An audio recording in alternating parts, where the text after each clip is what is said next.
মানুষ বড়ই বিচিত্র প্রাণী। অধিক থেকে অধিকতর ধন লাভ করার চেষ্টায় নিজের শরীরকে নষ্ট করে ফেলেন, নিজের শক্তি হারিয়ে ফেলেন, নিজের সামর্থ্য হারিয়ে ফেলেন। আর যে ধন লাভ করেন সেটা কোথায় যায়?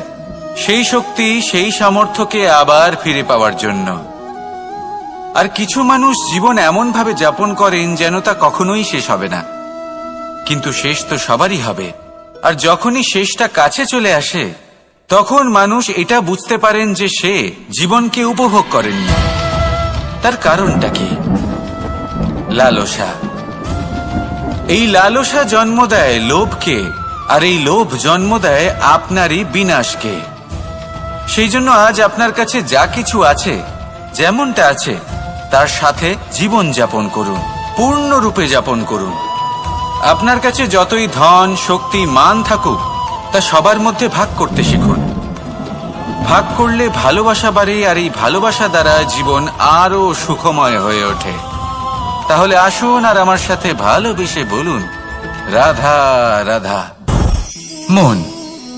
জীবনে যখনই কোনো বস্তু বা সুখ স্বাচ্ছন্দ্য অধিক মাত্রায় আপনার কাছে চলে আসে, তখন নিজেকে শ্রেষ্ঠ মনে করার একটা প্রবণতা দেখা যায়, যা হয় আত্মবিশ্বাসে পরিণত হয়, নয়তো অহংকারে।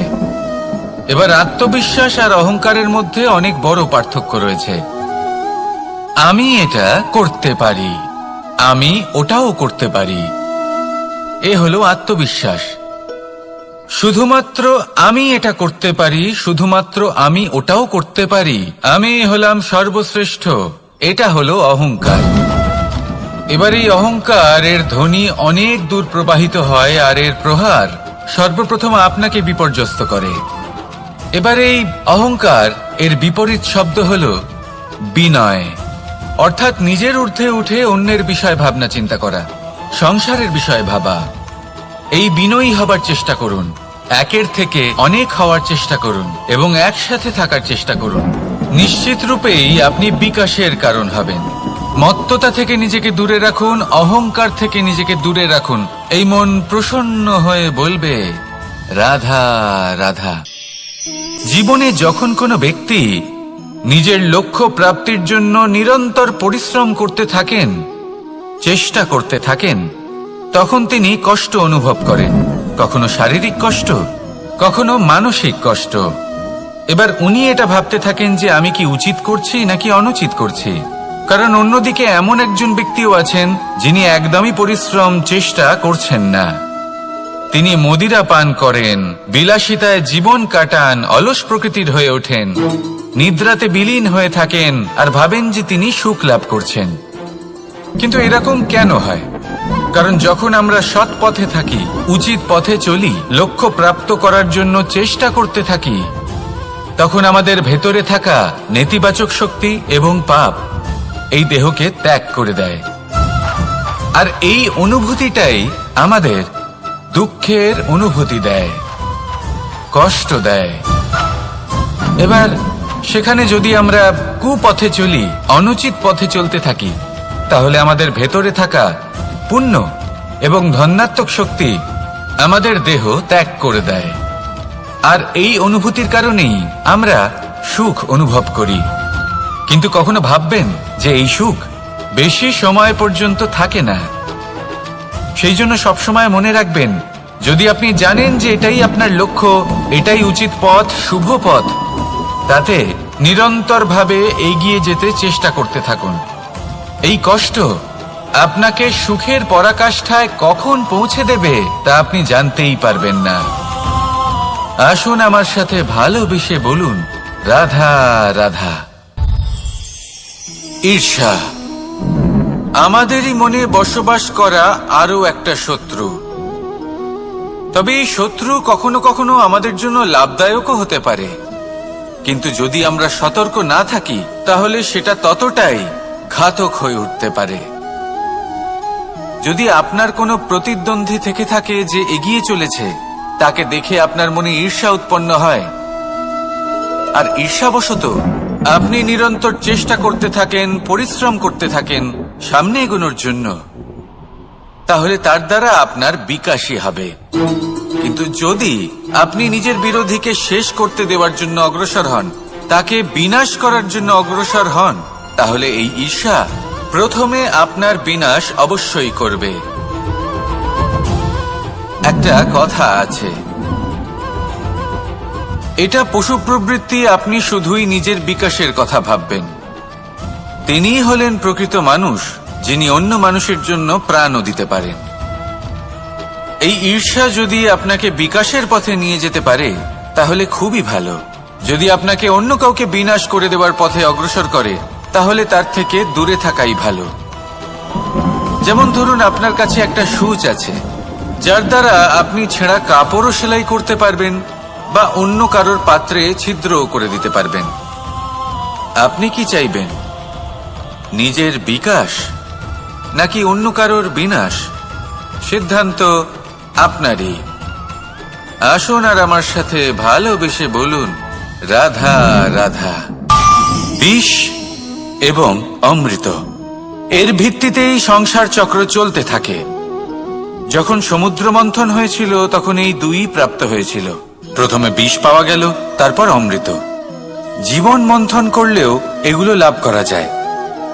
এবার এই যে বিষ, তা হলো অমৃতের থেকে অনেক বেশি শক্তিশালী এবং সেই জন্যই অনেক বেশি ঘাতকও। এবার বোঝার চেষ্টা করি এই বিষ আসলে কি। যে কোনো বস্তু বা কোনো ভাব যদি মাত্রার থেকে বেশি পরিমাণে আপনার কাছে থাকে, প্রয়োজনের থেকে বেশি আপনার কাছে থাকে, তাহলে সেটা আপনার কাছে বিষ সমান হতে পারে। তা সে ধন হোক, শক্তি হোক, সম্মান হোক, ইত্যাদি ইত্যাদি। যদি আপনার কাছে এমন কিছু থেকে থাকে যা মাত্রার থেকে বেশি পরিমাণে আপনার কাছে আছে, তাহলে তাকে ভাগ করতে শিখুন। যদি আপনি ভাগ করতে শিখে যান তাহলে এই বিষই আপনার জন্য অমৃতে পরিণত হবে, আর তাদের কাছেও অমৃত সমান হয়ে উঠবে যাদের এই সাহায্যের প্রয়োজন। তাহলে ভাগ করে নিতে শিখুন আর আমার সাথে ভালোবেসে বলুন, রাধা রাধা। কোনো বাড়িতে, কোনো পরিবারে যখন কারোর জন্ম হয় তখন তা কত সুখের মুহূর্ত হয়। সেই ছোট্ট সন্তান যখন কিছুটা বড় হয়, সে হাঁটার চেষ্টা করে, আর সেই প্রক্রিয়াতেও খুব বড় একটা শিক্ষা লুকিয়ে রয়েছে, ঠেলে দেওয়া। যখন আপনি হাঁটতে চান, সামনে এগোতে চান, তখন আপনি কি করেন? নিজের পায়ের তলার যে মাটি তাকে আপনি পেছনে ঠেলে দেন। ব্যাস, এই একই জিনিস তো জীবনেও শিখতে হবে। এবার যদি আপনি জ্ঞানের পথে অগ্রসর হতে চান তাহলে অজ্ঞানতাকে পেছনে সরিয়ে দিতে হবে। যদি আপনি প্রকাশের দিকে এগোতে চান তাহলে অন্ধকারকে পেছনে সরিয়ে দিতে হবে। যদি আপনি ভবিষ্যতে সফল হতে চান তাহলে অতীতের যে অসফলতাগুলিকে পেছনে সরিয়ে দিতে হবে। যে জল বইতে বইতে থেমে যায় তাকে আমরা নালা বলে থাকি, তার থেকে দুর্গন্ধ বের হয়। কিন্তু যে জল বইতেই থাকে তাকেই আমরা পবিত্র জল বলি। তাহলে আপনিও কর্ম করতে থাকুন, কখনো থামবেন না, আর আমার সাথে ভালোবেসে বলুন, রাধা রাধা। দেবে যে আপনি বড় বড় সমস্যার সমাধান করতে পারবেন। এবার যদি কথা বলি সবথেকে কঠিন সময়ের, তাহলে সেটা হলো বিচ্ছেদের। যা মা সীতাকে সহ্য করতে হয়েছে শ্রীরামের জন্য, রাধা কৃষ্ণকেও সহ্য করতে হয়েছে। যে ব্যক্তি বিচ্ছেদের সময় সঠিক পথে চলে এসেছে সে জীবনে অনেক শ্রেষ্ঠ স্থানে অবশ্যই পৌঁছতে পারবে। এবার যদি কথা বলি সবথেকে জরুরি এবং গুরুত্বপূর্ণ সময়ের, তাহলে সেটা হলো সংযোগ। সকলকে সাহায্য করতে থাকুন। আপনি অন্যদের সাহায্য করে তাদের যত আনন্দ দিতে পারবেন ততটাই আনন্দ আপনারও জীবনে অবশ্যই আসবে। আসুন আর আমার সাথে ভালোবেসে বলুন, রাধা রাধা। কামবোধ, এটাই আপনার অন্তরের প্রথম শত্রু।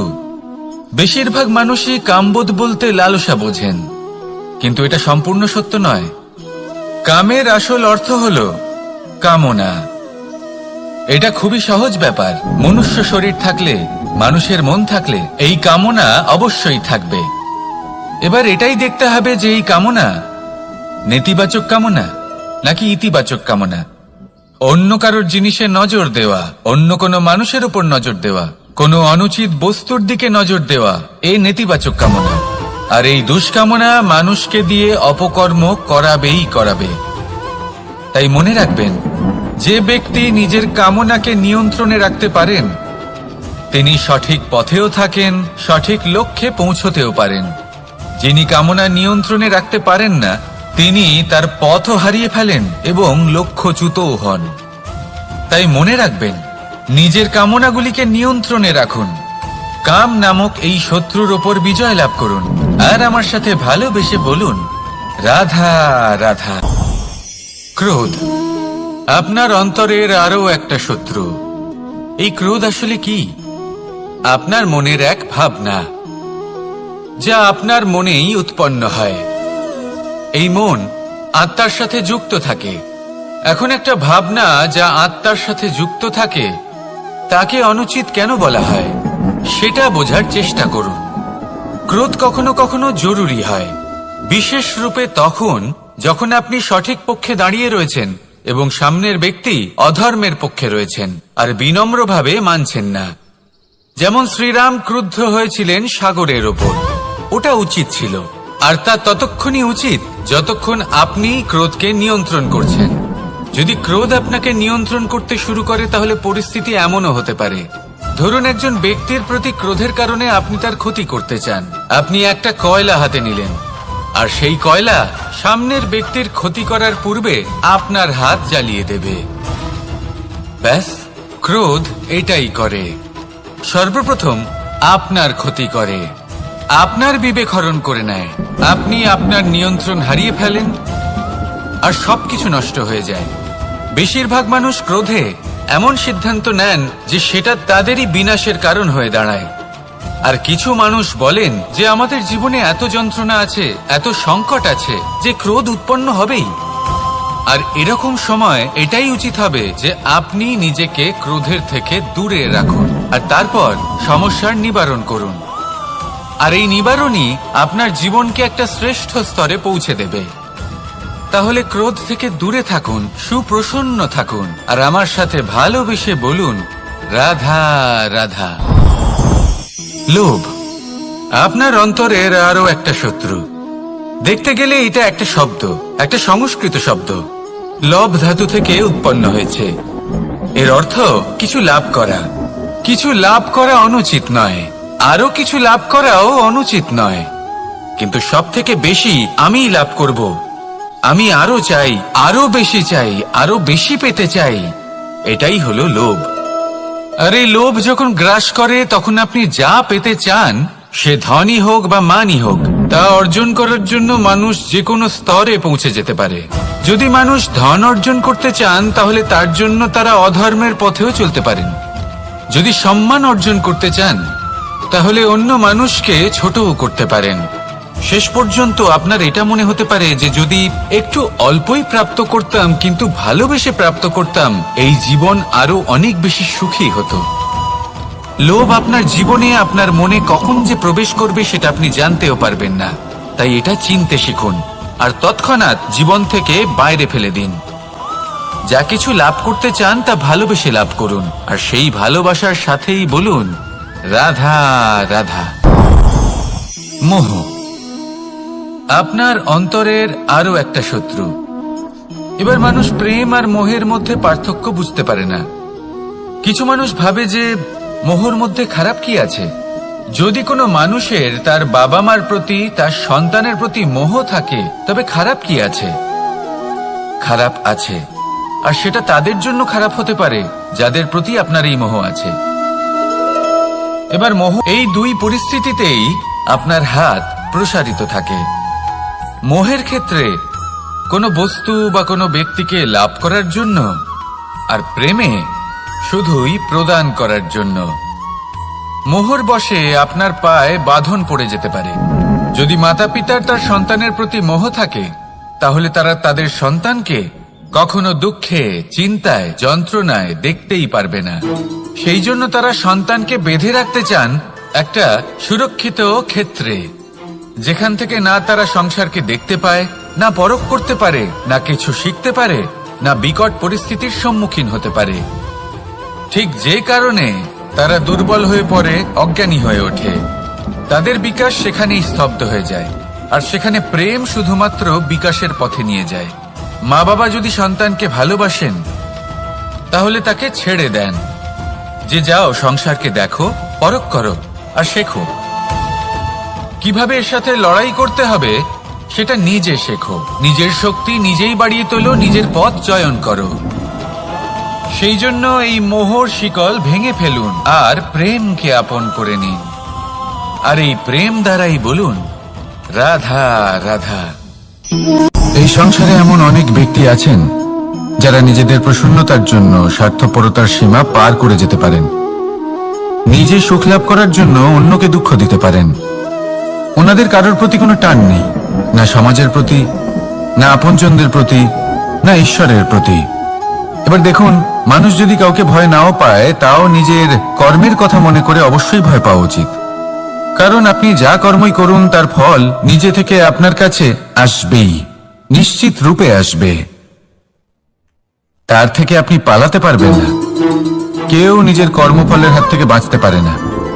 স্বয়ং মহাদেবকেও ওনার কর্মফল ভোগ করতে হয়েছিল। উনি কিছু না ভেবেই ভস্মাসুরকে বর দিয়েছিলেন। তার পরিণাম স্বরূপ যেটা হলো যে ওই ভস্মাসুর, যাকে মহাদেব বরদান করেছিলেন, তার হাত থেকে নিজের প্রাণ বাঁচিয়ে ওনাকে পালাতে হলো।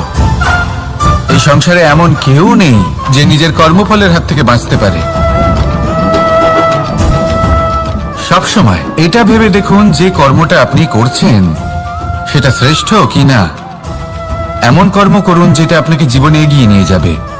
নিজেকে সৎ পথে রাখুন, কিন্তু এটাও সুনিশ্চিত করুন যে জীবনে যে কর্ম আপনি করছেন তাতে অন্য ব্যক্তির উপর কি প্রভাব পড়ছে, তাতে উনি দুঃখ পাচ্ছেন না তো। যদি আপনি যা করছেন তাতে সবার মঙ্গল হয়ে থাকে, তাহলে আপনার কাউকে ভয় পাওয়ার কোনো প্রয়োজন নেই। না কালকে ভয় পাবেন, না মহাকালকে। আসুন আমার সাথে ভালোবেসে বলুন রাধা রাধা। জীবনে যখনই আমরা কোনো বিশেষ মানুষের সাথে পরিচিত হই, তখন তার ব্যক্তিত্বের বিষয়ে আমাদের একটি নিজস্ব দৃষ্টিভঙ্গি তৈরি হয়। তা সে ভালো হোক বা মন্দ, আমরা নিজেদের দৃষ্টিভঙ্গি, নিজেদের ধারণা বানিয়ে ফেলি। কিন্তু আপনি কি নিশ্চিত রূপে বলতে পারেন যে এই যে আপনার দৃষ্টিভঙ্গি, সেটাই সেই ব্যক্তির পূর্ণ সত্য? সেই ব্যক্তি সত্যি সেরকমই। বোঝার জন্য আপনাকে সেই ব্যক্তির কাছাকাছি থাকতে হবে।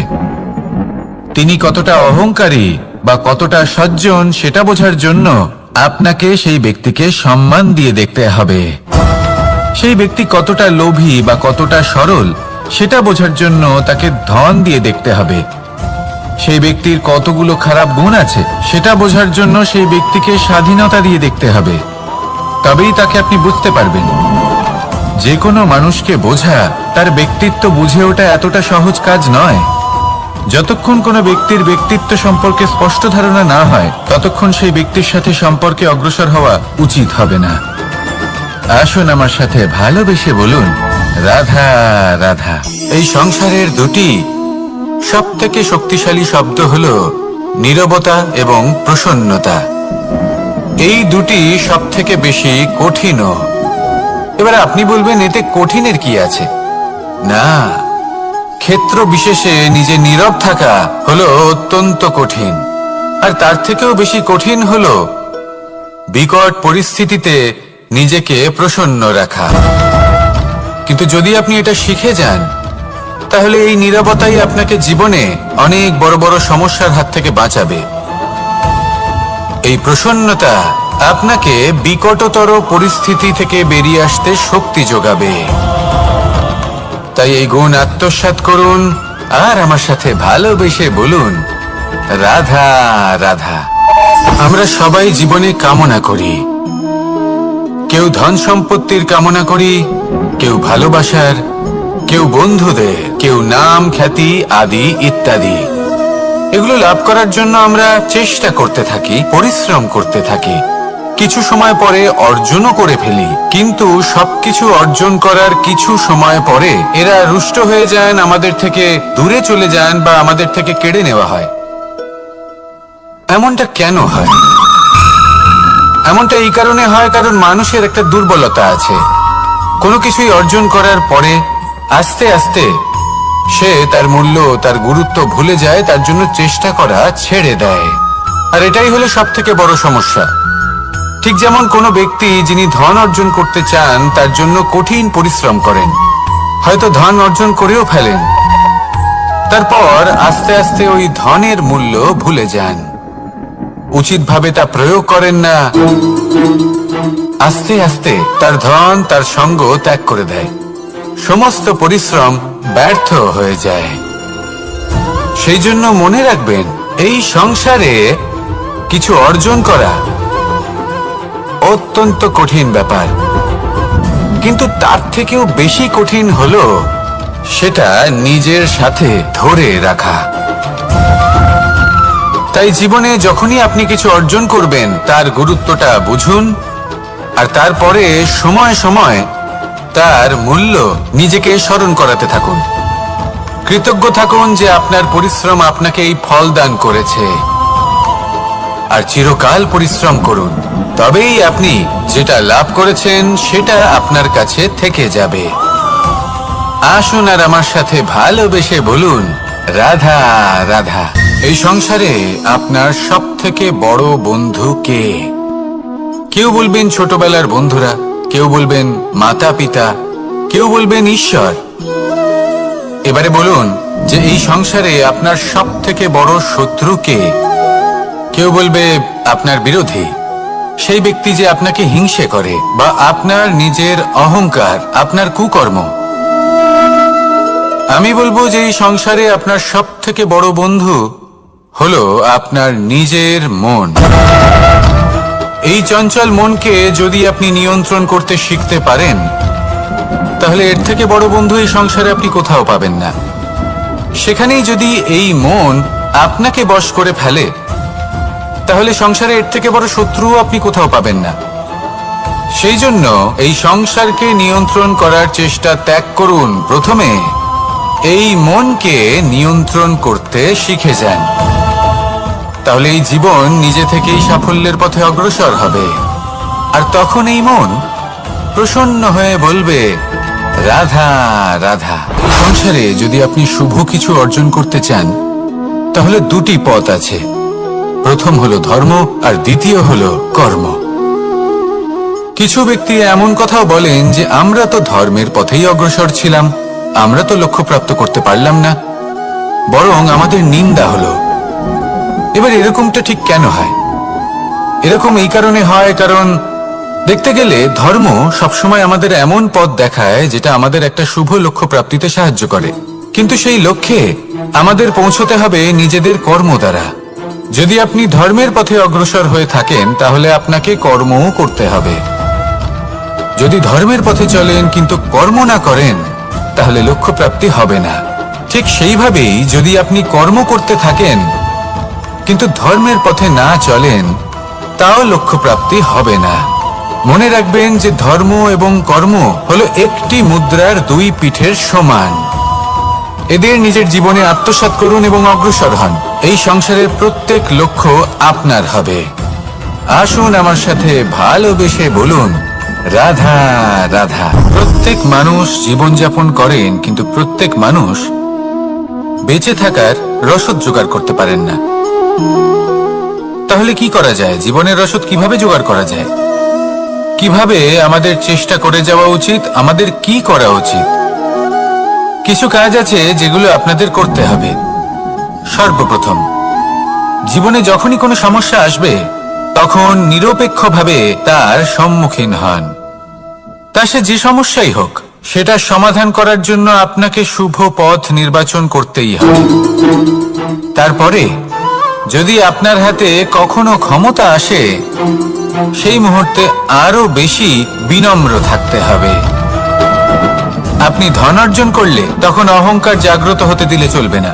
আপনি যদি শক্তিশালী হয়ে ওঠেন, তাও অহংকার জাগ্রত হলে চলবে না। জীবনে যখনই ক্রোধ হবে, তখন নিজেকে নিয়ন্ত্রণ করুন, আর ভেবে দেখুন যে যদি এই মুহূর্তে আপনি ক্রোধ দেখান, তাহলে তার পরিণাম কি হবে। এর ফলে কি কিছু শুভ ঘটনা ঘটবে নাকি অশুভ কিছু ঘটবে? শুধু এই কটা কাজ নিজেদের জীবনে আত্মসাৎ করুন, জীবন যাপন অত্যন্ত সহজ হয়ে যাবে। আসুন আমার সাথে ভালোবেসে বলুন, রাধা। মানুষ বড়ই বিচিত্র প্রাণী। অধিক থেকে অধিকতর ধন লাভ করার চেষ্টায় নিজের শরীরকে নষ্ট করে ফেলেন, নিজের শক্তি হারিয়ে ফেলেন, নিজের সামর্থ্য হারিয়ে ফেলেন। আর যে ধন লাভ করেন সেটা কোথায় যায়? সেই শক্তি, সেই সামর্থ্যকে আবার ফিরে পাওয়ার জন্য।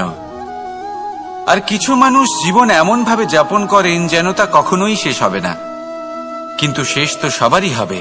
আর যখনই শেষটা কাছে চলে আসে তখন মানুষ এটা বুঝতে পারেন যে সে জীবনকে উপভোগ করেন। তার কারণটা কি? লালসা।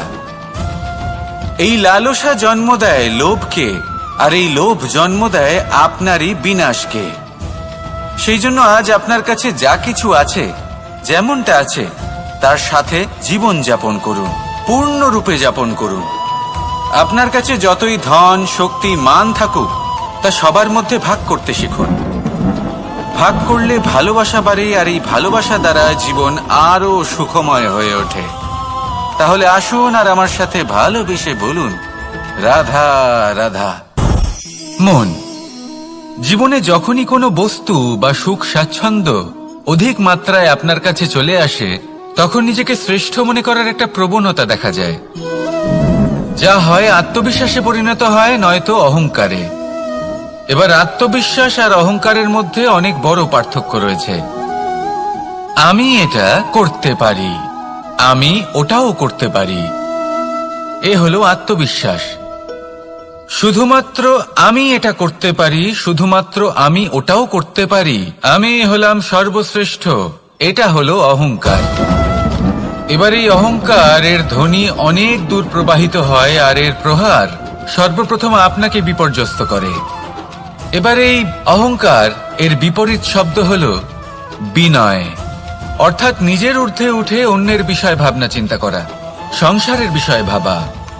এই বিনয়ী হবার চেষ্টা করুন, একের থেকে অনেক হওয়ার চেষ্টা করুন এবং একসাথে থাকার চেষ্টা করুন। নিশ্চিত রূপেই আপনি বিকাশের কারণ হবেন। মত্ততা থেকে নিজেকে দূরে রাখুন, অহংকার থেকে নিজেকে দূরে রাখুন। এই মন প্রসন্ন হয়ে বলবে, রাধা রাধা। জীবনে যখন কোনো ব্যক্তি নিজের লক্ষ্য প্রাপ্তির জন্য নিরন্তর পরিশ্রম করতে থাকেন, চেষ্টা করতে থাকেন, তখন তিনি কষ্ট অনুভব করেন, কখনো শারীরিক কষ্ট, কখনো মানসিক কষ্ট। এবার উনি এটা ভাবতে থাকেন যে আমি কি উচিত করছি নাকি অনুচিত করছি। কারণ অন্যদিকে এমন একজন ব্যক্তিও আছেন যিনি একদমই পরিশ্রম চেষ্টা করছেন না। তিনি মদিরা পান করেন, বিলাসিতায় জীবন কাটান, অলস প্রকৃতির হয়ে ওঠেন, নিদ্রাতে বিলীন হয়ে থাকেন আর ভাবেন যে তিনি সুখ লাভ করছেন। কিন্তু এরকম কেন হয়? কারণ যখন আমরা সৎ পথে থাকি, উচিত পথে চলি, লক্ষ্য প্রাপ্ত করার জন্য চেষ্টা করতে থাকি, তখন আমাদের ভেতরে থাকা নেতিবাচক শক্তি এবং পাপ এই দেহকে ত্যাগ করে দেয়। আর এই অনুভূতিটাই আমাদের দুঃখের অনুভূতি দেয়, কষ্ট দেয়। এবার সেখানে যদি আমরা কুপথে চলি, অনুচিত পথে চলতে থাকি, তাহলে আমাদের ভেতরে থাকা পুণ্য এবং ধনাত্মক শক্তি আমাদের দেহ ত্যাগ করে দেয়। আর এই অনুভূতির কারণেই আমরা সুখ অনুভব করি। কিন্তু কখনো ভাববেন যে এই সুখ বেশি সময় পর্যন্ত থাকে না। সেই জন্য সবসময় মনে রাখবেন, যদি আপনি জানেন যে এটাই আপনার লক্ষ্য, এটাই উচিত পথ, শুভ পথ, তাতে নিরন্তরভাবে এগিয়ে যেতে চেষ্টা করতে থাকুন। এই কষ্ট আপনাকে সুখের পরাকাষ্ঠায় কখন পৌঁছে দেবে তা আপনি জানতেই পারবেন না। আসুন আমার সাথে ভালোবেসে বলুন, রাধা রাধা। ঈর্ষা আমাদেরই মনে বসবাস করা আরো একটা শত্রু। তবে এই শত্রু কখনো কখনো আমাদের জন্য লাভদায়কও হতে পারে, কিন্তু যদি আমরা সতর্ক না থাকি তাহলে সেটা ততটাই ঘাতক হয়ে উঠতে পারে। যদি আপনার কোনো প্রতিদ্বন্দ্বী থেকে থাকে যে এগিয়ে চলেছে, তাকে দেখে আপনার মনে ঈর্ষা উৎপন্ন হয়, আর ঈর্ষাবশত আপনি নিরন্তর চেষ্টা করতে থাকেন, পরিশ্রম করতে থাকেন সামনে এগোনোর জন্য, তাহলে তার দ্বারা আপনার বিকাশই হবে। কিন্তু যদি আপনি নিজের বিরোধীকে শেষ করতে দেওয়ার জন্য অগ্রসর হন, তাকে বিনাশ করার জন্য অগ্রসর হন, তাহলে এই ঈর্ষা প্রথমে আপনার বিনাশ অবশ্যই করবে। একটা কথা আছে, এটা পশু প্রবৃত্তি, আপনি শুধুই নিজের বিকাশের কথা ভাববেন। তিনিই হলেন প্রকৃত মানুষ, যিনি অন্য মানুষের জন্য প্রাণও দিতে পারেন। এই ঈর্ষা যদি আপনাকে বিকাশের পথে নিয়ে যেতে পারে তাহলে খুবই ভালো। যদি আপনাকে অন্য কাউকে বিনাশ করে দেওয়ার পথে অগ্রসর করে তাহলে তার থেকে দূরে থাকাই ভালো। যেমন ধরুন, আপনার কাছে একটা সূচ আছে যার দ্বারা আপনি ছেঁড়া কাপড়ও সেলাই করতে পারবেন বা অন্য কারোর পাত্রে ছিদ্রও করে দিতে পারবেন। আপনি কি চাইবেন, নিজের বিকাশ নাকি অন্য কারোর বিনাশ? সিদ্ধান্ত আপনারই। আসুন আর আমার সাথে ভালোবেসে বলুন, রাধা রাধা। বিষ এবং অমৃত, এর ভিত্তিতেই সংসার চক্র চলতে থাকে। যখন সমুদ্র মন্থন হয়েছিল তখন এই দুই প্রাপ্ত হয়েছিল। প্রথমে বিষ পাওয়া গেল, তারপর অমৃত। জীবন মন্থন করলেও এগুলো লাভ করা যায়। এবার এই যে বিষ, তা হলো অমৃতের থেকে অনেক বেশি শক্তিশালী এবং সেই জন্যই অনেক বেশি ঘাতকও। এবার বোঝার চেষ্টা করি এই বিষ আসলে কি। যে কোনো বস্তু বা কোনো ভাব যদি মাত্রার থেকে বেশি পরিমাণে আপনার কাছে থাকে, প্রয়োজনের থেকে বেশি আপনার কাছে থাকে, তাহলে সেটা আপনার কাছে বিষ সমান হতে পারে। তা সে ধন হোক, শক্তি হোক, সম্মান হোক, ইত্যাদি ইত্যাদি। যদি আপনার কাছে এমন কিছু থেকে থাকে যা মাত্রার থেকে বেশি পরিমাণে আপনার কাছে আছে, তাহলে তাকে ভাগ করতে শিখুন। যদি আপনি ভাগ করতে শিখে যান তাহলে এই বিষই আপনার জন্য অমৃতে পরিণত হবে, আর তাদের কাছেও অমৃত সমান হয়ে উঠবে যাদের এই সাহায্যের প্রয়োজন। তাহলে ভাগ করে নিতে শিখুন আর আমার সাথে ভালোবেসে বলুন, রাধা রাধা। কোনো বাড়িতে, কোনো পরিবারে যখন কারোর জন্ম হয় তখন তা কত সুখের মুহূর্ত হয়। সেই ছোট্ট সন্তান যখন কিছুটা বড় হয়, সে হাঁটার চেষ্টা করে, আর সেই প্রক্রিয়াতেও খুব বড় একটা শিক্ষা লুকিয়ে রয়েছে, ঠেলে দেওয়া। যখন আপনি হাঁটতে চান, সামনে এগোতে চান, তখন আপনি কি করেন? নিজের পায়ের তলার যে মাটি তাকে আপনি পেছনে ঠেলে দেন। ব্যাস, এই একই জিনিস তো জীবনেও শিখতে হবে। এবার যদি আপনি জ্ঞানের পথে অগ্রসর হতে চান তাহলে অজ্ঞানতাকে পেছনে সরিয়ে দিতে হবে। যদি আপনি প্রকাশের দিকে এগোতে চান তাহলে অন্ধকারকে পেছনে সরিয়ে দিতে হবে। যদি আপনি ভবিষ্যতে সফল হতে চান তাহলে অতীতের যে অসফলতাগুলিকে পেছনে সরিয়ে দিতে হবে। যে জল বইতে বইতে থেমে যায় তাকে আমরা নালা বলে থাকি, তার থেকে দুর্গন্ধ বের হয়। কিন্তু যে জল বইতেই থাকে তাকেই আমরা পবিত্র জল বলি। তাহলে আপনিও কর্ম করতে থাকুন, কখনো থামবেন না, আর আমার সাথে ভালোবেসে বলুন, রাধা রাধা। যোগাসন। যোগাসনে আসন অত্যন্ত গুরুত্বপূর্ণ। এবার আমি বলবো সবথেকে শ্রেষ্ঠ আসন কোনটি। আশ্বাস। নিজেকে আশ্বস্ত করতে থাকুন যে আমি আছি, সব ঠিক হবে, যা হচ্ছে ভালোর জন্য হচ্ছে। এই আশ্বাস আপনাকে জীবনে এমন ধনাত্মক বিশ্বাস দেবে যে আপনি বড় বড় সমস্যার সমাধান করতে পারবেন। এবার যদি কথা বলি সবথেকে কঠিন সময়ের, তাহলে সেটা হলো বিচ্ছেদের। যা মা সীতাকে সহ্য করতে হয়েছে শ্রীরামের জন্য, রাধা কৃষ্ণকেও সহ্য করতে হয়েছে। যে ব্যক্তি বিচ্ছেদের সময় সঠিক পথে চলে এসেছে সে জীবনে অনেক শ্রেষ্ঠ স্থানে অবশ্যই পৌঁছতে পারবে। এবার যদি কথা বলি সবথেকে জরুরি এবং গুরুত্বপূর্ণ সময়ের, তাহলে সেটা হলো সংযোগ। সকলকে সাহায্য করতে থাকুন আপনি অন্যদের সাহায্য করে তাদের যত আনন্দ দিতে পারবেন ততটাই আনন্দ আপনারও জীবনে অবশ্যই আসবে। আসুন আর আমার সাথে ভালোবেসে বলুন, রাধা রাধা। কামবোধ, এটাই আপনার অন্তরের প্রথম শত্রু। বেশিরভাগ মানুষই কামবোধ বলতে লালসা বোঝেন, কিন্তু এটা সম্পূর্ণ সত্য নয়। কামের আসল অর্থ হল কামনা। এটা খুবই সহজ ব্যাপার। মনুষ্য শরীর থাকলে, মানুষের মন থাকলে এই কামনা অবশ্যই থাকবে। এবার এটাই দেখতে হবে যে এই কামনা নেতিবাচক কামনা নাকি ইতিবাচক কামনা। অন্য কারোর জিনিসে নজর দেওয়া, অন্য কোনো মানুষের উপর নজর দেওয়া, কোনো অনুচিত বস্তুর দিকে নজর দেওয়া, এই নেতিবাচক কামনা। আর এই দুষ্কামনা মানুষকে দিয়ে অপকর্ম করাবেই করাবে। তাই মনে রাখবেন, যে ব্যক্তি নিজের কামনাকে নিয়ন্ত্রণে রাখতে পারেন তিনি সঠিক পথেও থাকেন, সঠিক লক্ষ্যে পৌঁছতেও পারেন। যিনি কামনা নিয়ন্ত্রণে রাখতে পারেন না তিনি তার পথও হারিয়ে ফেলেন এবং লক্ষ্যচ্যুতও হন। তাই মনে রাখবেন, নিজের কামনাগুলিকে নিয়ন্ত্রণে রাখুন। কাম নামক এই শত্রুর ওপর বিজয় লাভ করুন। আর আমার সাথে ভালোবেসে বলুন, রাধা রাধা।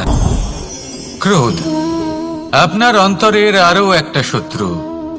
এই ক্রোধ আসলে কি? আপনার মনের এক ভাবনা, যা আপনার মনেই উৎপন্ন হয়। এই মন আত্মার সাথে যুক্ত থাকে। এখন একটা ভাবনা যা আত্মার সাথে যুক্ত থাকে তাকে অনুচিত কেন বলা হয় সেটা বোঝার চেষ্টা করুন। ক্রোধ কখনো কখনো জরুরি হয়, বিশেষ রূপে তখন যখন আপনি সঠিক পক্ষে দাঁড়িয়ে রয়েছেন এবং সামনের ব্যক্তি অধর্মের পক্ষে রয়েছেন আর বিনম্রভাবে মানছেন না। যেমন শ্রীরাম ক্রুদ্ধ হয়েছিলেন সাগরের ওপর। ওটা উচিত ছিল, আর তা ততক্ষণই উচিত যতক্ষণ আপনি ক্রোধকে নিয়ন্ত্রণ করছেন। যদি ক্রোধ আপনাকে নিয়ন্ত্রণ করতে শুরু করে তাহলে পরিস্থিতি এমনও হতে পারে, ধরুন একজন ব্যক্তির প্রতি ক্রোধের কারণে আপনি তার ক্ষতি করতে চান। আপনি একটা কয়লা হাতে নিলেন আর সেই কয়লা সামনের ব্যক্তির ক্ষতি করার পূর্বে আপনার হাত জ্বালিয়ে দেবে। ব্যাস, ক্রোধ এটাই করে। সর্বপ্রথম আপনার ক্ষতি করে, আপনার বিবেক হরণ করে নেয়। আপনি আপনার নিয়ন্ত্রণ হারিয়ে ফেলেন আর সবকিছু নষ্ট হয়ে যায়। বেশিরভাগ মানুষ ক্রোধে এমন সিদ্ধান্ত নেন যে সেটা তাদেরই বিনাশের কারণ হয়ে দাঁড়ায়। আর কিছু মানুষ বলেন যে আমাদের জীবনে এত যন্ত্রণা আছে, এত সংকট আছে যে ক্রোধ উৎপন্ন হবেই। আর এরকম সময় এটাই উচিত হবে যে আপনি নিজেকে ক্রোধের থেকে দূরে রাখুন আর তারপর সমস্যার নিবারণ করুন। আর এই নিবারণই আপনার জীবনকে একটা শ্রেষ্ঠ স্তরে পৌঁছে দেবে। তাহলে ক্রোধ থেকে দূরে থাকুন, সুপ্রসন্ন থাকুন আর আমার সাথে ভালোবেসে বলুন, রাধা রাধা। লোভ, আপনার অন্তরের আরো একটা শত্রু। দেখতে গেলে এটা একটা শব্দ, একটা সংস্কৃত শব্দ। লব ধাতু থেকে উৎপন্ন হয়েছে। এর অর্থ কিছু লাভ করা। কিছু লাভ করা অনুচিত নয়, আরো কিছু লাভ করাও অনুচিত নয়, কিন্তু সব থেকে বেশি আমি লাভ করব।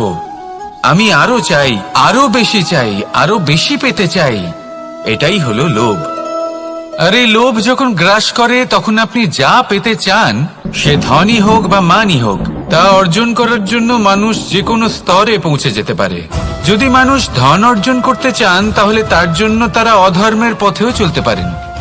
যদি সম্মান অর্জন করতে চান তাহলে অন্য মানুষকে ছোটও করতে পারেন। শেষ পর্যন্ত আপনার এটা মনে হতে পারে যে যদি একটু অল্পই প্রাপ্ত করতাম কিন্তু ভালোবেসে প্রাপ্ত করতাম, এই জীবন আরো অনেক বেশি সুখী হতো। লোভ আপনার জীবনে, আপনার মনে কখন যে প্রবেশ করবে সেটা আপনি জানতেও পারবেন না। তাই এটা চিনতে শিখুন আর তৎক্ষণাৎ জীবন থেকে বাইরে ফেলে দিন। যা কিছু লাভ করতে চান তা ভালোবেসে লাভ করুন আর সেই ভালোবাসার সাথেই বলুন, রাধা রাধা।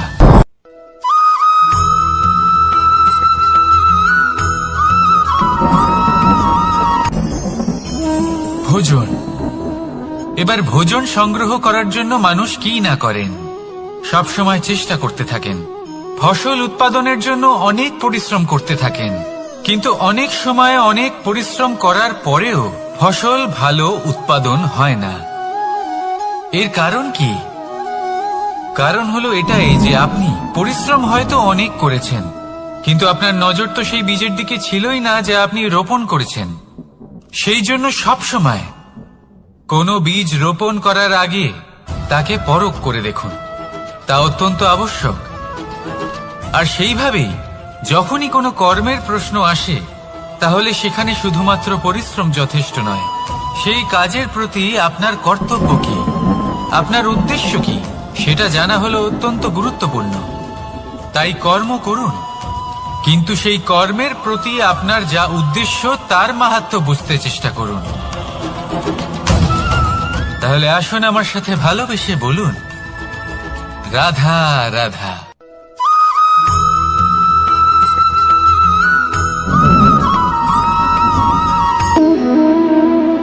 সম্পর্ক হলো আমাদের জীবনের একটি আধার। কিছু সম্পর্ক এমন যা আমরা জন্মসূত্রে লাভ করি, যেমন পরিবার, মা, বাবা। কিছু সম্পর্ক আছে যা আমরা জীবনে অর্জন করে থাকি, তা সে প্রেমের হোক, স্নেহের হোক বা বন্ধুত্বের। এই সকল সম্পর্ক লাভ করার বা গড়ে তোলার 5টি ধাপ রয়েছে। প্রথম ধাপ, কোনো ব্যক্তির সাথে আলাপ হওয়া, তার সাথে কথা বলা বা তাকে দেখা। দ্বিতীয় ধাপ, সে ব্যক্তিকে আমাদের ভালো লাগা। তৃতীয় ধাপ, আমাদের এটা চাইতে শুরু করা যে জীবনে এই ব্যক্তি যেন আমাদের বন্ধু হন, আমাদের জীবনে থাকেন, বা আমাদের কাউকে ভালোবেসে ফেলা আর এটা আমাদের ভাবা বা চাওয়া যে সেই ব্যক্তি যেন আজীবন আমার সাথে থাকেন, আমার জীবনে আমার সাথী হয়ে। চতুর্থ ধাপ, লাভ করা। এবার এই ধাপটি অনেক মানুষের পক্ষেই খুবই সরল হয়, বড়ই সরলভাবে নিজেদের সঙ্গীকে লাভ করে থাকেন। কিছু মানুষের জন্য এই ধাপ অত্যন্ত কঠিন হয়ে থাকে।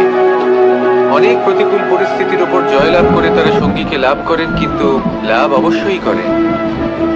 এরপরে আসে পঞ্চম, অন্তিম এবং সব থেকে গুরুত্বপূর্ণ ধাপ। সেটা হলো সেই সম্পর্ক পালন করা। এটা হলো এমন এক বিষয় যা প্রত্যেক মানুষের শেখা উচিত। যদি ব্যক্তি নিজের জীবনে সম্পর্ক রক্ষা করতে শিখে যান, তবে প্রত্যেক সম্পর্ক তার জীবনকে স্বর্গ করে তুলবে। আসুন আর আমার সাথে ভালোবেসে বলুন, রাধা রাধা।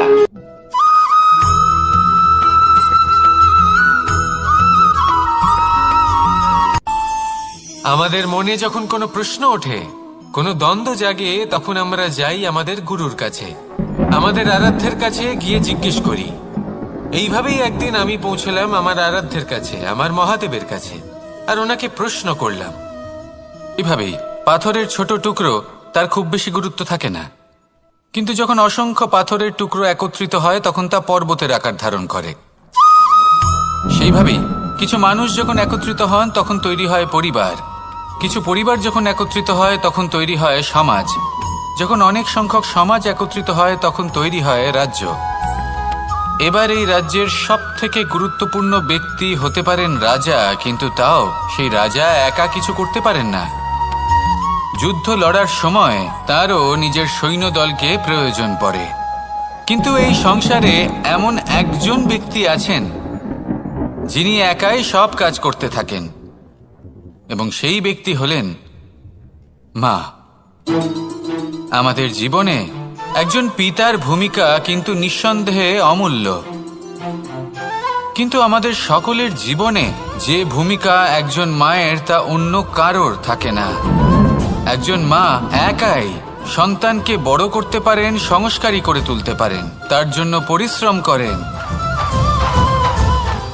আর এত কিছু কাজ করার পরেও তার কাজের জন্য তিনি প্রশংসা অবশ্য পান না। উল্টে যদি সেই সন্তান অনুচিত পথে চালিত হয়, অনুচিত কর্ম করে, তখন সেই মাকেই অপবাদের পাত্র হয়ে উঠতে হয়। আমাদের জীবনে মায়ের যোগদান কতটা সেটা বুঝুন। আপনাকে বড় করে তোলার জন্য উনি কতটা পরিশ্রম করেছেন সেটা বুঝুন। আজ থেকে, এখন থেকে, এই মুহূর্ত থেকে মাকে সম্মান করতে শিখুন। যখন সময় পাবেন, যখন সুযোগ হবে, তখন তার প্রশংসা করুন, ওনারও ভালো লাগবে।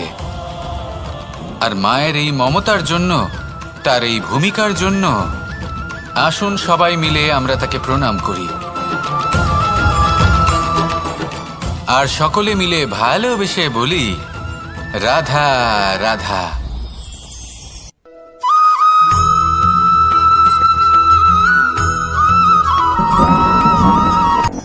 এই সংসারে সাফল্য লাভ করার জন্য জ্ঞানের প্রয়োজন হয়, পরিশ্রমের প্রয়োজন হয়, দৃঢ় নিষ্ঠার প্রয়োজন হয়, নিরন্তর চেষ্টা করা প্রয়োজনীয়। কিন্তু আরো কিছু আছে যা অত্যন্ত প্রয়োজনীয় এবং গুরুত্বপূর্ণ। তা হলো ভালো বন্ধু। তাদের থাকা অত্যন্ত প্রয়োজনীয়। যদি ভালো বন্ধু থাকে তাহলে সময় এলে তারা ঢাল হয়ে আপনাকে সুরক্ষা করবেন। সময় এলে অস্ত্রের মতো শত্রুকে সংহারও করবেন। যদি তিনি জ্ঞানী হন, তাদের মধ্যে সদ্গুণ থাকে, তাহলে এই সব গুণ আপনার মধ্যেও প্রবেশ করবে। তাহলে সাফল্যের জন্য ভালো বন্ধু পাওয়া অত্যন্ত প্রয়োজনীয়। কিন্তু শুধু বন্ধু কেন, ভালো শত্রুও থাকা প্রয়োজনীয়। এবার আপনি ভাববেন, আমি কি বললাম? যদি আপনার জীবনেও ভালো অর্থাৎ শক্তিশালী শত্রু থাকে, তাহলে আপনিও শক্তিশালী হতে থাকবেন। এই শত্রু আপনাকে প্রেরিত করবে আরো বেশি শক্তিশালী হয়ে ওঠার। কখনো কোনো হরিণকে দেখুন, তীব্র গতিতে দৌড়তে থাকে। কেন তীব্র গতিতে দৌড়য়? এই কারণে নয় যে কোথাও তার জন্য মধুর ঘাস অপেক্ষা করে রয়েছে, না। সে এই কারণে তীব্র গতিতে দৌড়য় কারণ সেটা না করলে তার পেছনে একটি সিংহ আছে যে ওকে নিজের ভোজন করে ফেলবে। তাই জীবনে বিপদ, সংকট, এই সবকিছুও হলো অত্যন্ত গুরুত্বপূর্ণ। তার সম্মুখীন হতে শিখুন আর আমার সাথে ভালোবেসে বলুন, রাধা রাধা।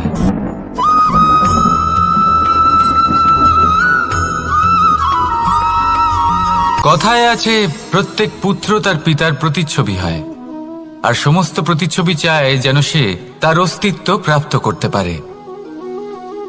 পুত্র চায় সে যেন তার পিতার মতো হয়, বা কখনো কখনো তার থেকেও শ্রেষ্ঠ হয়। সেটা কোনো অনুচিত ব্যাপার নয়। অনুচিত তখন হয় যখন পুত্র নিজের পিতার মতো হবার স্বপ্ন পূরণ করতে গিয়ে বা তার থেকেও শ্রেষ্ঠ হওয়ার স্বপ্ন পূরণে অনুচিত পথের আশ্রয় নেয়। কারণ তারপরে সে তার পিতার গুণগুলি আত্মসাৎ করতে চায় না। সে শুধুই এটা চায় যে সংসারের চোখে যেন আমি শ্রেষ্ঠ প্রমাণিত হই। এটা অনুচিত। সংসারে এমন অনেক মানুষ আছেন যারা এই কারণে শ্রেষ্ঠ হওয়ার চেষ্টা করেন যাতে তার পরিবারের, তার পিতার সম্মান বৃদ্ধি পায়। এমনও মানুষ থাকেন, আর এটাই হলো পার্থক্য উদ্দেশ্যের।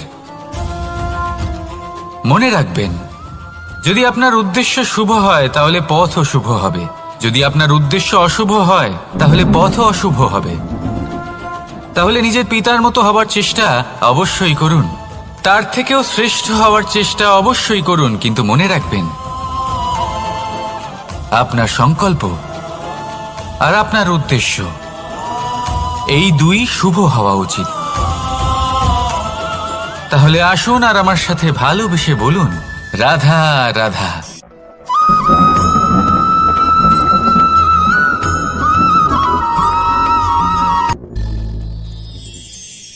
শিশিরের বিন্দু পাতার ওপর পড়ে আর তার গায়ে লেগে থাকে। পাতা তাকে শুষে নিতে পারে না, আর শেষ পর্যন্ত সে ঝরে পড়ে যায়। অন্যদিকে রয়েছে মেঘ এবং চাতক। এদের মধ্যে অনেক দূরত্ব থাকে। মেঘ থাকে আকাশে আর চাতক থাকে ধরিত্রীতে। কিন্তু যখন এই মেঘ থেকে বৃষ্টি ঝরে পড়ে, এই চাতক কিন্তু সেই জলই পান করে, নয়তো সে তৃষ্ণার্ত থেকে যায়। এবার অন্যদিকে দেখলাম শিশির বিন্দু আর পাতার এই সম্পর্ক। এরা খুব কাছাকাছি থাকে, ঘনিষ্ঠও থাকে। অন্যদিকে রয়েছে মেঘ এবং চাতকের সম্পর্ক, যাদের মধ্যে অনেক দূরত্ব থাকা সত্ত্বেও তারা খুব ঘনিষ্ঠ, তাই না? এই সারমর্ম খুব সরল। এই নৈকট্য, এই দূরত্ব, তা আপনার সম্পর্কে প্রভাব কিছুতেই ফেলতে পারে না। এই নৈকট্য, এই দূরত্ব, এইসব হলো শুধুমাত্র মনের ব্যাপার। কখনো আপনি অনুভব করেছেন আপনি কারোর থেকে অনেক অনেক দূরে আছেন, অনেক দূরে আছেন, তাও সেই ব্যক্তির প্রতি আপনি টান অনুভব করেন। সেখানে আপনি কারোর সাথে প্রত্যেক দিন অতিবাহিত করেন, সমস্ত জীবন অতিবাহিত করেন, সব থেকে বেশি সময় তার সাথে অতিবাহিত করেন, তাও তার প্রতি সেই টান অনুভব করেন না। এই সংকেত হলো মনের দূরত্বের। তাহলে মনের এই দূরত্ব দূর করুন আর আমার সাথে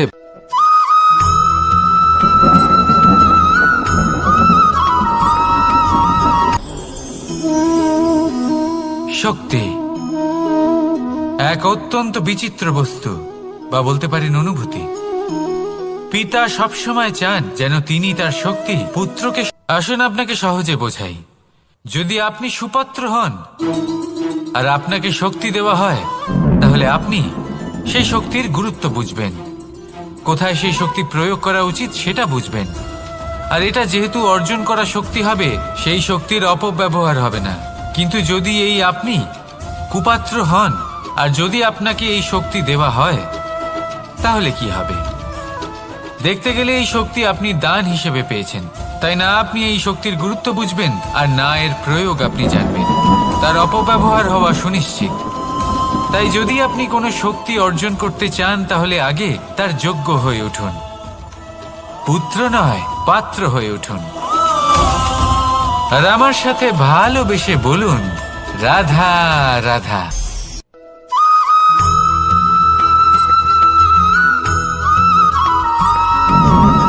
ভালো, শুধু ওনাদের কঠোর ব্যবহার দেখলে আমরা একটু ভয় পেয়ে যাই। এবার ওনাদের এই কঠোর ব্যবহার আমাদের ভালো না লাগলেও অত্যন্ত আবশ্যক, কারণ মাতার থেকে আমরা যে শক্তি লাভ করি তা যেন নিয়ন্ত্রণ হারিয়ে বিধ্বংসী না হয়ে ওঠে। আমরা যেন কোনো কুপথে না চলে যাই, আমরা কখনো যেন দোষ না করে ফেলি। শুধু সেই জন্য পিতা এবং গুরু একটু কঠোর হয়ে ওঠেন, এবং ওনাদের এই কঠোর আচরণ ভবিষ্যতে গিয়ে আমরা অবশ্যই বুঝতে পারি। জীবনে কিছু বছর আমরা এগিয়ে যাই আর তারপর আমরা বুঝতে পারি যে বাবা এবং গুরু আমাদের যথেষ্ট ভালোবাসতেন, কিন্তু ওনাদের ভালোবাসার বহিঃপ্রকাশ আলাদা। প্রয়োজনীয় হলো এটা দেখার, এটা বোঝার যে শুরু থেকে আমাদের প্রতি ওনাদের আচরণ কেমন ছিল। ওনাদের কঠোর হওয়ার পেছনে ওনাদের ভালোবাসাটা বোঝার চেষ্টা করুন, ওনাদের চিন্তাটা বোঝার চেষ্টা করুন, ওনাদের পথপ্রদর্শনের আড়ালে আপনার ভবিষ্যতের জন্য যে পরিকল্পনা ওনারা করেছেন সেটা বোঝার চেষ্টা করুন। তখন আপনারা বুঝতে পারবেন ওনাদের ভালোবাসাকে। আপনার মনের মধ্যে আপনা থেকেই ওনাদের প্রতি সম্মান জেগে উঠবে। নিজের পিতা এবং নিজের গুরু এই দুজনের প্রতি কৃতজ্ঞতা প্রকাশ করুন আর আমার সাথে ভালোবেসে বলুন, রাধা রাধা।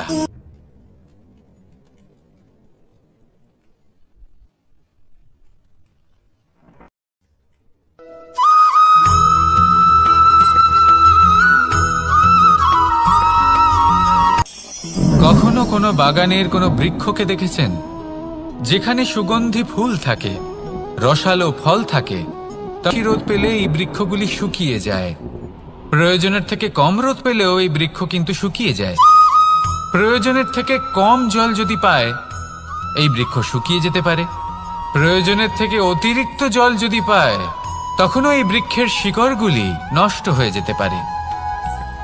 এবার এটাই কিন্তু আমাদের সংসারের সাথেও হয়। আমাদের সংসারের সকল প্রতিভাশালী ব্যক্তি, যেমন লেখক, বিচারক, প্রবক্তা, যোদ্ধা, এদের সবার ক্ষেত্রে এই কথাটাই প্রযোজ্য। যদি বেশি প্রশংসা করা হয়, তাহলেও এরা হারিয়ে যাবেন। প্রয়োজনের থেকে বেশি যদি নিন্দা করা হয়, তখনও তারা নত হয়ে পড়বেন।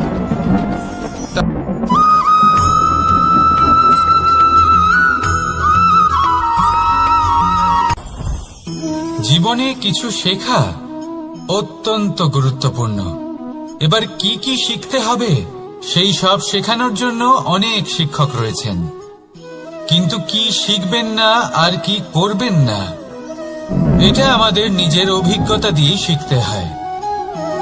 কিন্তু তার মানে এটা নয় যে যদি আপনাকে শিখতে হয় যে আগুনের তাপ কতটা, আপনাকে আগুনের মধ্যে হাত দিতে হবে।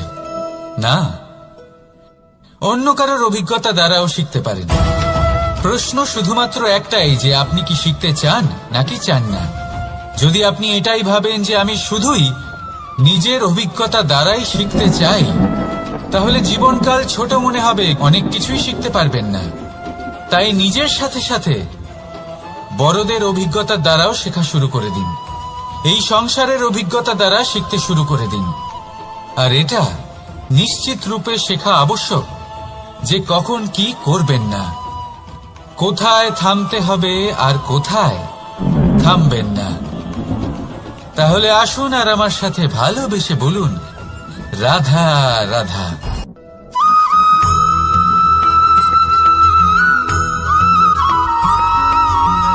এই সংসারে সব থেকে বেশি কোমল বস্তু হলো রেশম।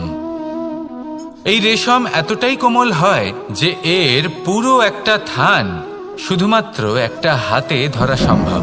পাক দিতে থাকে, পাক দিতেই থাকে আর আস্তে আস্তে তার মধ্যেই জড়িয়ে পড়ে। শেষে ওর এই সুন্দর অমূল্য সৃষ্টি রেশমের এই সুতো তার নির্মাণ কার্য পূর্ণ হয়, কিন্তু তাতেই ও নিজে বন্দী হয়ে যায়। নিজেরই মায়াজালের এই বন্দী গৃহে নিজেই ফেঁসে যায়। এবার এই সুতোকে ব্যবহারযোগ্য করে তোলার জন্য এই কীটগুলিকে এই কবচের সাথেই ফুটন্ত জলে ফেলে দেওয়া হয়। এই সংসারে যদি আমাদের স্বপ্ন এই সংসারের দুঃখ হরণ করার জন্য, এই সংসারে সুখ বিতরণ করার জন্য হয়, তবেই আমাদের প্রগতি সম্ভব। যদি আমাদের এই স্বপ্ন শুধুই আমাদের এবং আমাদের স্বার্থ সিদ্ধির জন্য হয়, তাহলে এই স্বপ্ন আমাদের অন্ধ করে দেবে, আমাদের অন্ধকারের পথে নিয়ে যাবে, আর আমরাও সেই কীটের মতো হয়ে যাব।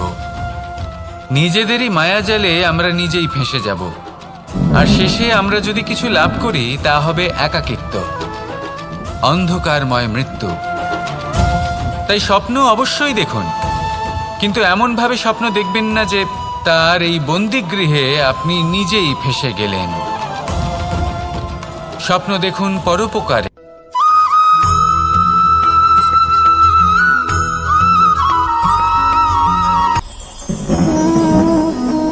শক্তি এক অত্যন্ত বিচিত্র বস্তু, বা বলতে পারেন অনুভূতি। পিতা সবসময় চান যেন তিনি তার শক্তি পুত্রকে। আসুন আপনাকে সহজে বোঝাই। যদি আপনি সুপাত্র হন আর আপনাকে শক্তি দেওয়া হয়, তাহলে আপনি সেই শক্তির গুরুত্ব বুঝবেন, কোথায় সেই শক্তি প্রয়োগ করা উচিত সেটা বুঝবেন। আর এটা যেহেতু অর্জন করা শক্তি হবে, সেই শক্তির অপব্যবহার হবে না। কিন্তু যদি এই আপনি কুপাত্র হন আর যদি আপনাকে এই শক্তি দেওয়া হয়, তাহলে কি হবে? দেখতে গেলে এই শক্তি আপনি দান হিসেবে পেয়েছেন, তাই না আপনি এই শক্তির গুরুত্ব বুঝবেন আর না এর প্রয়োগ আপনি জানবেন। তার অপব্যবহার হওয়া সুনিশ্চিত। তাই যদি আপনি কোনো শক্তি অর্জন করতে চান, তাহলে আগে তার যোগ্য হয়ে উঠুন, পুত্র নয় পাত্র হয়ে উঠুন। আর আমার সাথে ভালোবেসে বলুন, রাধা রাধা।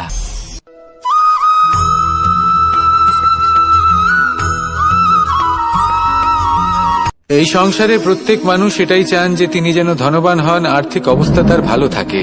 তুই আঘাত প্রদান করুক না কেন, প্রেম পূর্বক সহ্য করে আর তার বদলে অমূল্য রত্ন প্রদান করে। সন্তান যদি হাল চালায়, তাহলে তার বদলে তাকে অন্ন প্রদান করে। এটাই হলো ধরনী। এবার এর থেকে আমরা কি শিক্ষা পেতে পারি? এটাই যে কারোর জন্য কিছু করা বা কাউকে কিছু দেওয়া মনে কোনো কামনা ছাড়াই। আর এই কথাটা বুঝে যান, যদি কারোর জন্য কামনা না রেখে বা কোনো পাওয়ার আশা না রেখে কারোর জন্য কিছু করেন বা কারোকে কিছু দেন, যদি এটা আপনি শিখতে পারেন, তবে আপনি ভালোবাসতে শিখে গেছেন। আর সেই জন্যই এই ধরিত্রীকে মাতা বলা হয়, কারণ মাতা শুধু উনি নন যিনি গর্ভে সন্তানকে ধারণ করেন, মাতা তো উনিও যিনি জীবন বাঁচতে শেখান, যিনি জীবন বাঁচার উদাহরণ প্রদান করেন। তাহলে ধরনীর থেকে এই নিঃস্বার্থ ভাব শিখুন, নিঃস্বার্থ ভালোবাসা শিখুন, আর এই ভালোবাসার সাথেই বলুন, রাধা রাধা।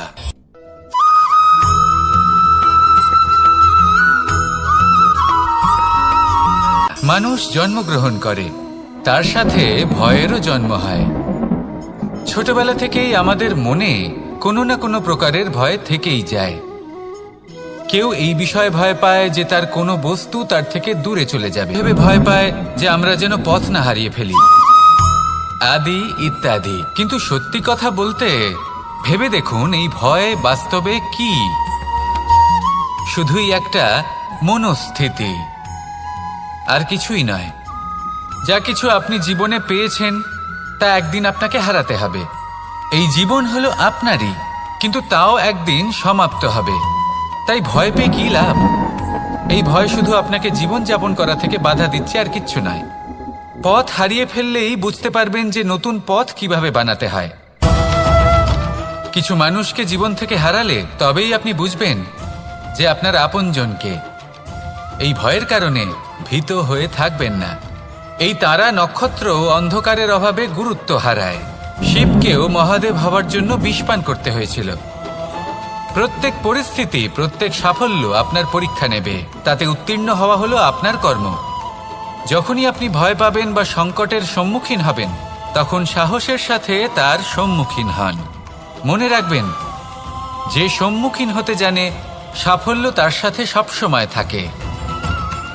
আসুন আর আমার সাথে ভালোবেসে বলুন, রাধা রাধা।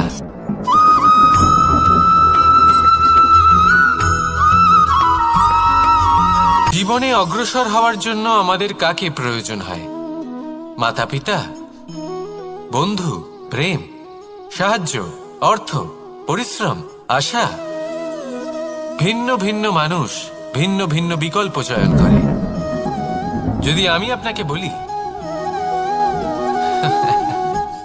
তাহলে জয় আর পরাজয়ের মন্ত্র দুটো শব্দের উপর নির্ভর করে, মেনে নেওয়া আর দৃঢ় হওয়া। যদি মেনে নেন তাহলে হেরে যাবেন, যদি দৃঢ় হন তাহলে নিশ্চিত রূপে জয়ী হবেন। যদি কখনো আপনি ক্লান্ত হয়ে ওঠেন, আপনি দুঃখী হন, পুরোপুরি ভেঙে পড়েছেন, তখন মেনে নেবেন না যে আপনি ভেঙে পড়েছেন, নয়তো হেরে যাবেন।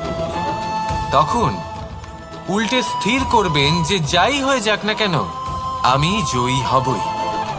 আর আপনি দেখবেন যে জয় নিশ্চিত রূপে আপনার কাছেই আসবে। তাহলে এই কথা মনে রাখবেন আর আমার সাথে ভালোবেসে বলবেন, রাধা রাধা।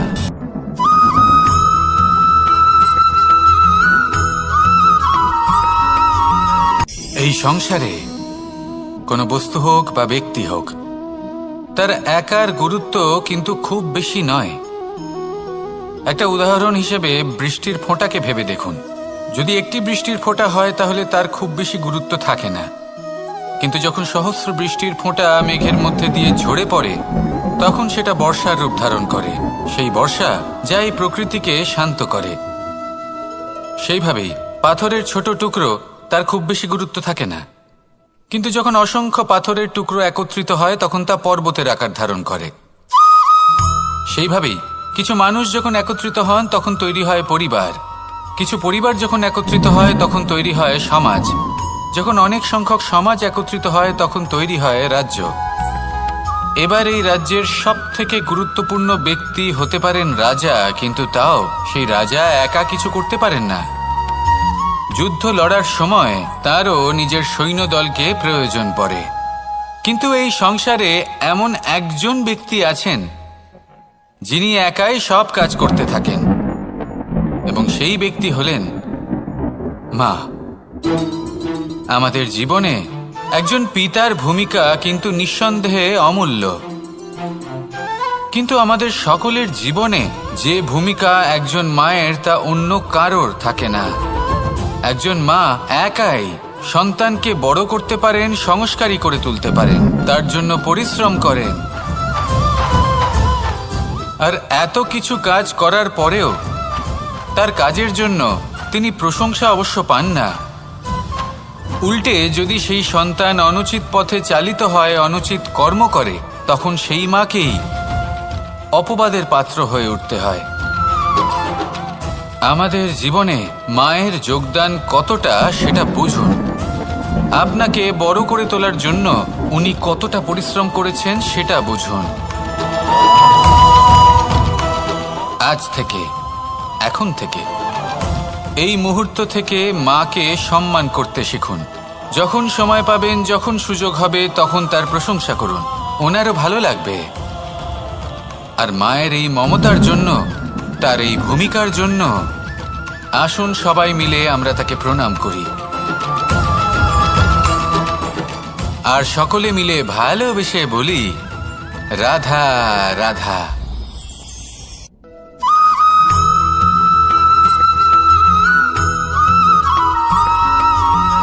এই সংসারের সব থেকে গুরুত্বপূর্ণ তত্ত্ব কোনটা? প্রথম হলো সময়। জন্ম থেকে মৃত্যু পর্যন্ত এই যে সময়, এটাই তো হলো জীবন। দ্বিতীয় হলো জীবন, যাতে আমরা সময়ের সদ্ব্যবহার করি, শ্রেষ্ঠ থেকে শ্রেষ্ঠতর কাজ করার চেষ্টা করি। বহু বছরের এই পরম্পরা, এই সংস্কৃতিকে এগিয়ে নিয়ে যাওয়ার চেষ্টা করি। এই সংসারে আমরা অংশগ্রহণ করতে চেষ্টা করি। তৃতীয় হলো ধন, সেই ধন যা প্রত্যেক ব্যক্তি অর্জন করতে চেষ্টা করেন। এবার এই তিনটি তত্ত্বের মধ্যে একটা সামঞ্জস্য আছে, সমান ব্যাপার আছে। সে ধনই হোক বা সময় হোক বা হোক জীবন। আর সেই সমান ব্যাপার হলো যে যদি আপনি এটা গণনা করতে থাকেন তাহলে তা কমতে থাকে, যদি আপনি এটা ব্যবহার করেন তাহলে তা বাড়তে থাকে। একে সংগঠিত করে রাখতে চেষ্টা করলে এ হাত থেকে ফসকে যায়, কিন্তু যদি আপনি একে সামলে রাখতে শিখে যান তাহলে এমন কাজ করবেন যাতে সংসারের সাথে সাথে পরবর্তী প্রজন্ম লাভবান হবে। যদি কিছু শিখতে চান তাহলে সামলাতে শিখুন, গণনা করা বা সংগঠিত করা নয়। আসুন আর আমার সাথে ভালোবেসে বলুন, রাধা রাধা।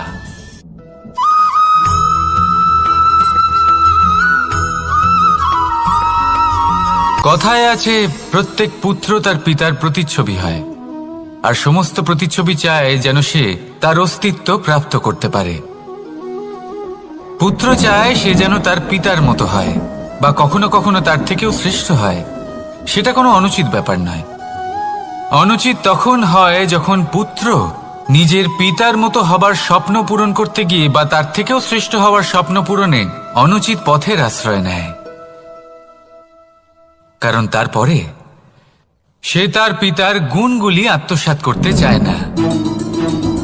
সে শুধুই এটা চায় যে সংসারের চোখে যেন আমি শ্রেষ্ঠ প্রমাণিত হই। এটা অনুচিত। সংসারে এমন অনেক মানুষ আছেন যারা এই কারণে শ্রেষ্ঠ হবার চেষ্টা করেন যাতে তার পরিবারের, তার পিতার সম্মান বৃদ্ধি পায়। এমনও মানুষ থাকেন, আর এটাই হলো পার্থক্য উদ্দেশ্যের। মনে রাখবেন, যদি আপনার উদ্দেশ্য শুভ হয় তাহলে পথও শুভ হবে, যদি আপনার উদ্দেশ্য অশুভ হয় তাহলে পথও অশুভ হবে। তাহলে নিজের পিতার মতো হবার চেষ্টা অবশ্যই করুন, তার থেকেও শ্রেষ্ঠ হওয়ার চেষ্টা অবশ্যই করুন, কিন্তু মনে রাখবেন আপনার সংকল্প আর আপনার উদ্দেশ্য এই দুই শুভ হওয়া উচিত। তাহলে আসুন আর আমার সাথে ভালোবেসে বলুন, রাধা রাধা।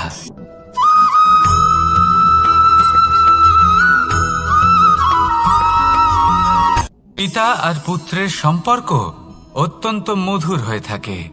পিতা স্বপ্ন দেখেন, তাকে পূর্ণ করার সকল সম্ভাব্য চেষ্টা করেন, কিন্তু তাও অনেক সময় ওনার স্বপ্ন অপূর্ণ থেকে যায়। তখন পিতা ভাবেন যে স্বপ্ন উনি পূর্ণ করতে পারেননি, ওনার সন্তান তা অবশ্যই পূরণ করবে। যে স্থানে উনি কখনো পৌঁছতে পারেননি, সেই স্থানে ওনার পুত্র অবশ্যই পৌঁছবে। পিতা নিজের সন্তানের ভবিষ্যৎ নিয়ে সেই স্বপ্ন দেখেন, আর যখন সেই সন্তান সামনে এগোতে থাকে তখন তার দুঃখ হয় না, বরং গর্ব হয়। ওনার ভালো লাগে এটা দেখে যে ওনার সন্তান অনেক উন্নতি করছে। কিন্তু যখন সন্তান নিজের অভিভাবকের শক্তি দেখে, তার যশ দেখে হিংসা করতে থাকে, সমস্যা সেইখানেই শুরু হয়। সেই জন্য সকল সন্তানকে এটা মনে রাখতে হবে, দেখুন, পুত্র হবার সুবাদে, এক সন্তান হবার সুবাদে এটা হলো আপনার অধিকার যে আপনি আপনার পিতার থেকে বেশি উন্নতি করবেন। আপনার পিতাও এটাই চান, কিন্তু সুস্থভাবে এটা করুন। একটা রেখা টেনে নিন, যাতে আপনি তাতে এগোতে পারেন আর আপনার পিতার তাতে গর্ববোধ হয়, আর সেই বিষয়ে দুঃখ না হয় যে আমার সন্তান আমাকেই ছোট করার চেষ্টা করছে। ইতিহাস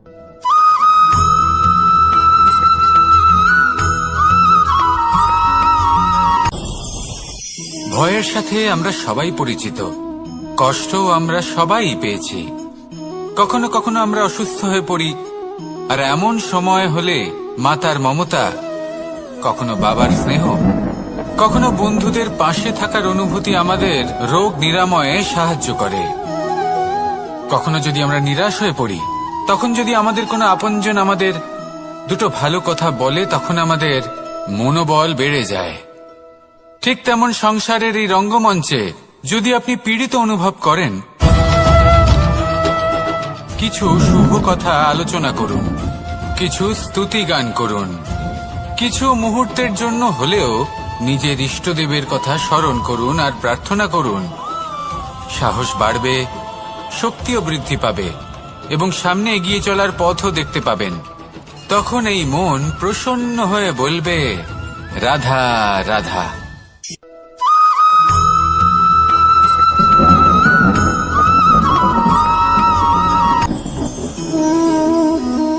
শক্তি এক অত্যন্ত বিচিত্র বস্তু, বা বলতে পারেন অনুভূতি। পিতা সবসময় চান যেন তিনি তার শক্তি পুত্রকে। আসুন আপনাকে সহজে বোঝাই। যদি আপনি সুপাত্র হন আর আপনাকে শক্তি দেওয়া হয়, তাহলে আপনি সেই শক্তির গুরুত্ব বুঝবেন, কোথায় সেই শক্তি প্রয়োগ করা উচিত সেটা বুঝবেন। আর এটা যেহেতু অর্জন করা শক্তি হবে, সেই শক্তির অপব্যবহার হবে না। কিন্তু যদি এই আপনি কুপাত্র হন আর যদি আপনাকে এই শক্তি দেওয়া হয়, তাহলে কি হবে? দেখতে গেলে এই শক্তি আপনি দান হিসেবে পেয়েছেন, তাই না আপনি এই শক্তির গুরুত্ব বুঝবেন আর না এর প্রয়োগ আপনি জানবেন। তার অপব্যবহার হওয়া সুনিশ্চিত। তাই যদি আপনি কোনো শক্তি অর্জন করতে চান, তাহলে আগে তার যোগ্য হয়ে উঠুন। পুত্র নয়, পাত্র হয়ে উঠুন। আর আমার সাথে ভালোবেসে বলুন, রাধা রাধা।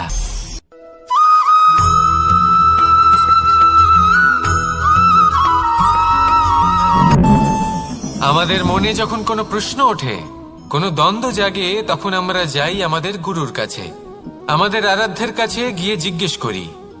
এইভাবেই একদিন আমি পৌঁছলাম আমার আরাধ্যের কাছে, আমার মহাদেবের কাছে, আর ওনাকে প্রশ্ন করলাম যে মহাদেব, জীবনে আনন্দ পাওয়ার, উৎসব পালনের, প্রেম ভাগ করে নেবার, জীবনকে উপভোগ করে নেওয়ার সর্বশ্রেষ্ঠ সময় কোনটা? মহাদেব হাসলেন আর উনি বললেন, জীবনে উৎসব পালনের সবথেকে শ্রেষ্ঠ দিন হল মৃত্যুর ঠিক আগের দিনটা। প্রেম ভাগ করে নেওয়ার সবথেকে শ্রেষ্ঠ মুহূর্ত হল মৃত্যুর ঠিক আগের মুহূর্ত। জীবনকে উপভোগ করে নেওয়ার সর্বশ্রেষ্ঠ প্রহর হল মৃত্যুর এক প্রহর পূর্বে। তখন আমি চমকে গেলাম। আমি বললাম, কিন্তু মহাদেব, মৃত্যু তো অনিশ্চিত, আমরা জানিও না কবে আমাদের মৃত্যু হবে। মহাদেব আবার হাসলেন। উনি বললেন যে যদি আমরা এভাবে জীবন কাটাই যে আমরা জীবনের প্রত্যেক দিন, প্রত্যেক মুহূর্ত, প্রত্যেক প্রহর শেষ বলে মনে করি, তাহলে আমাদের সমস্ত জীবন আনন্দের সাথেই অতিবাহিত হবে। কি বলেন?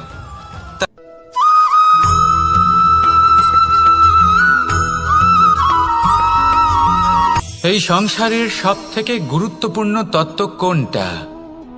প্রথম হলো সময়। জন্ম থেকে মৃত্যু পর্যন্ত এই যে সময়, এটাই তো হলো জীবন। দ্বিতীয় হলো জীবন, যাতে আমরা সময়ের সদ্ব্যবহার করি, শ্রেষ্ঠ থেকে শ্রেষ্ঠতর কাজ করার চেষ্টা করি। বহু বছরের এই পরম্পরা, এই সংস্কৃতিকে এগিয়ে নিয়ে যাওয়ার চেষ্টা করি। এই সংসারে আমরা অংশগ্রহণ করতে চেষ্টা করি। তৃতীয় হলো ধন, সেই ধন যা প্রত্যেক ব্যক্তি অর্জন করতে চেষ্টা করেন। এবার এই তিনটি তত্ত্বের মধ্যে একটা সামঞ্জস্য আছে, সমান ব্যাপার আছে। সে ধনই হোক বা সময় হোক বা হোক জীবন। আর সেই সমান ব্যাপার হলো যে যদি আপনি এটা গণনা করতে থাকেন তাহলে তা কমতে থাকে, যদি আপনি এটা ব্যবহার করেন তাহলে তা বাড়তে থাকে। একে সংগঠিত করে রাখতে চেষ্টা করলে এ হাত থেকে ফসকে যায়, কিন্তু যদি আপনি একে সামলে রাখতে শিখে যান তাহলে এমন কাজ করবেন যাতে সংসারের সাথে সাথে পরবর্তী প্রজন্ম লাভবান হবে। যদি কিছু শিখতে চান তাহলে সামলাতে শিখুন, গণনা করা বা সংগঠিত করা নয়। আসুন আর আমার সাথে ভালোবেসে বলুন, রাধা রাধা।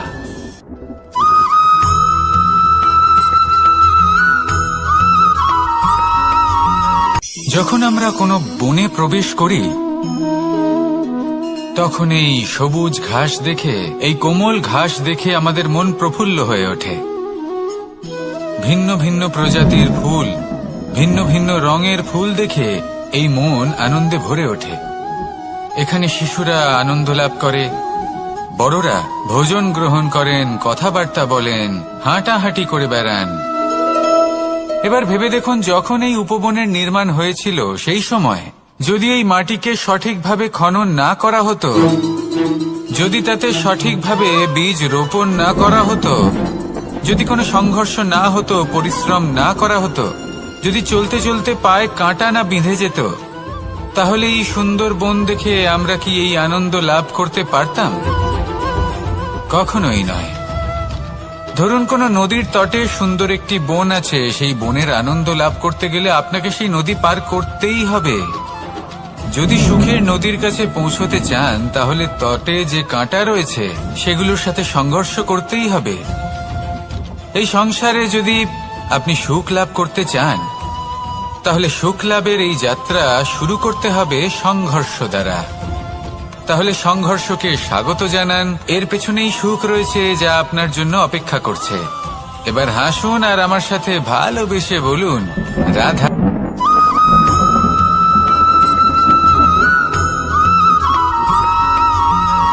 পুরুষার্থ।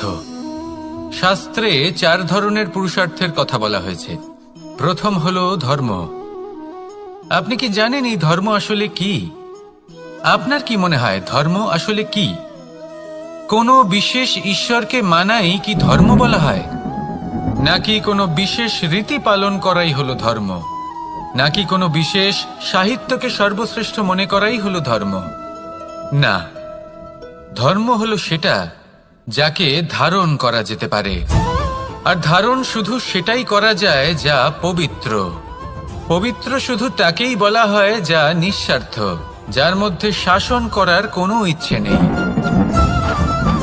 যা সরলভাবেই প্রবাহমান, জল এবং বায়ুর মতো। যখন কোনো ব্যক্তি ধর্মকে ধারণ করেন এবং সেই ধর্ম সেই ব্যক্তিকে রক্ষা করে, তখন তাকে ধর্ম বলা হয়। ধর্ম যা রক্ষা করে অহংকার থেকে, খারাপ চিন্তার হাত থেকে। সেই জন্য পুরুষার্থ গড়ে তোলার আগে, ধর্ম পালন করার আগে ধর্মের প্রকৃত অর্থ কি সেটা বুঝে নিন। এটা জেনে রাখুন যে সমস্ত ধর্মের আধার, সমস্ত ধর্মের ভিত শুধুমাত্র ভালোবাসা। আসুন আর এই ভালোবাসার সাথেই বলুন, রাধা রাধা।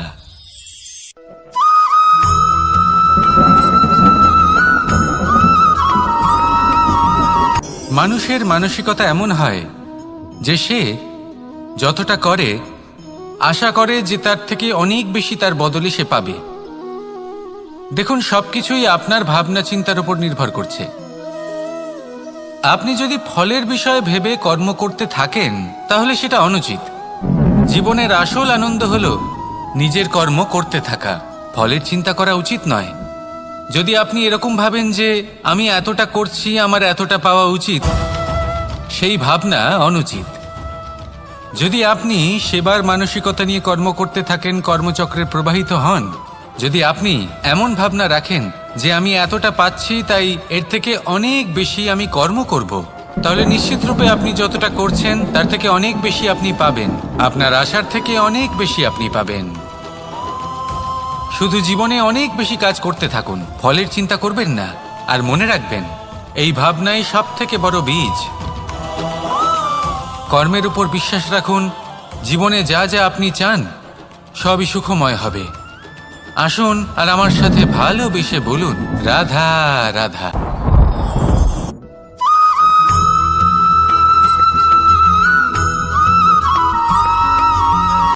সংসারে আমাদের জীবনে যখন কোনো সুখ বা দুঃখ আসে, তার জন্য আমরা কাউকে না কাউকে অবশ্যই দায়ী করে থাকি, তাই না? এই ব্যক্তি আমাদের সাথে এরকম কাজ করেছেন, তাই আমার সাথে এমন হলো। ওই ব্যক্তি যদি এমনটা না করতেন, তাহলে আজ আমি ওই স্থানে পৌঁছতে পারতাম। সবই আপনার দৃষ্টিভঙ্গির ওপর নির্ভরশীল। আর যদি আপনার দৃষ্টিভঙ্গি এমন হয়, তাহলে তা অনুচিত। সত্যি কথা বলতে, এই সংসারে ভিন্ন ভিন্ন ধরনের মানুষ আছে।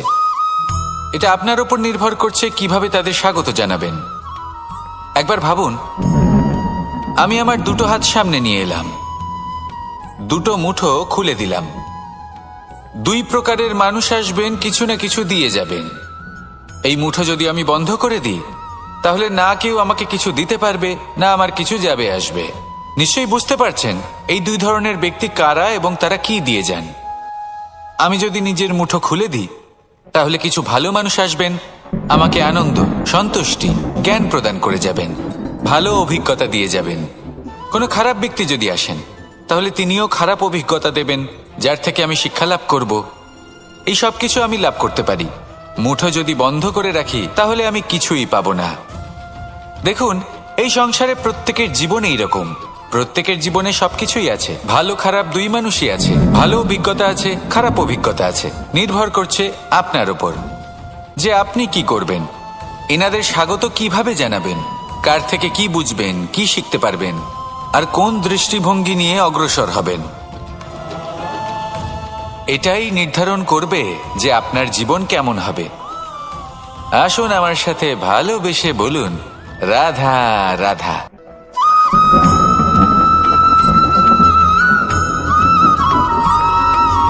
ফিরে আসছিলেন এবং তাদের ফেরার পথে হঠাৎ করে কোথাও থেকে একটি বাছুর চলে এলো।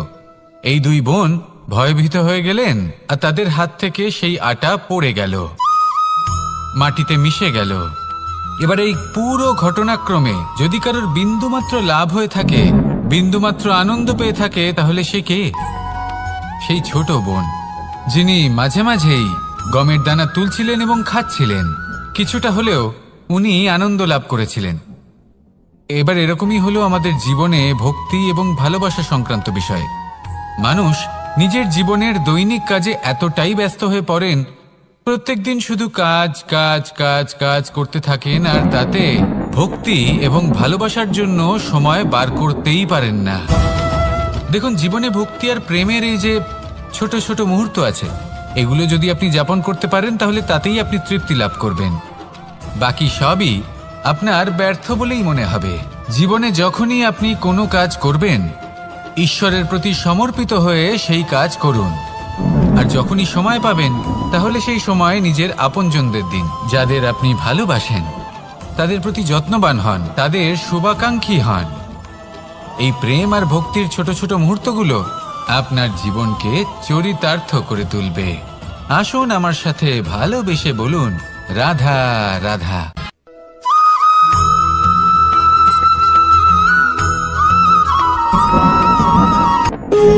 যখন মানুষের মৃত্যু হয়, তখন কি হয়? অনেক সংখ্যক মানুষ শোক পালন করতে চলে আসেন। যে ব্যক্তি মৃত্যু লাভ করেছেন, তার অনেক বস্তু থাকে যেগুলো তার প্রিয়, যেগুলো তিনি ব্যবহার করেছেন। তার শয্যা, তার বস্ত্র, তার আভূষণ, সবকিছু তার থেকে বিচ্ছিন্ন করা হয় এবং খালি হাতে তাকে শ্মশানের উদ্দেশ্যে রওনা করা হয়। আমি আপনাকে এই প্রশ্ন করতে চাই, আপনি এই সংসারে কি অর্জন করেছেন? ধন সম্পত্তি, বস্ত্র, আভূষণ, এই সব কিছু যে আপনি অর্জন করেছেন, আপনার মৃত্যুর পরে তা আপনার থেকে দূর হয়ে যাবে। এর উত্তর হলো একটাই, আপনার কর্ম। শুধু সেটাই আছে যা একান্ত আপনার, আর শুধু সেটাই এই সংসার থেকে চলে যাওয়ার পরেও সংসারেই জীবিত থাকবে। যদি আপনি দুষ্কর্ম করেন তাহলে এই সংসার আপনাকে একটি অনুচিত উদাহরণ হিসেবে মনে রাখবে যে এই ব্যক্তি খুব পাপী ছিল, অনুচিত কর্ম করতেন। যে পথে তিনি চলেছেন সেই পথে কারোর চলা উচিত নয়। সেখানেই যদি আপনি সৎকর্ম করেন তাহলে সংসার চিরকাল এটাই বলবে যে খুব ভালো মানুষ ছিলেন, সবাইকে ভালোবাসতেন, সবাইকে সাহায্য করতেন, আমার খুব প্রিয় মানুষ ছিলেন। এটাই হলো শ্রেষ্ঠ কর্ম। সেই জন্য জীবনে শুধুমাত্র ধন সম্পত্তি আভূষণ এই সব অর্জন করতে গিয়ে নিজের মনোনিবেশ করবেন না। শ্রেষ্ঠ কর্ম করুন। সংসার থেকে চলে যাওয়ার পরেও এই কর্মই এই সংসারে আপনাকে জীবিত রাখবে। আসুন আমার সাথে ভালোবেসে বলুন, রাধা রাধা।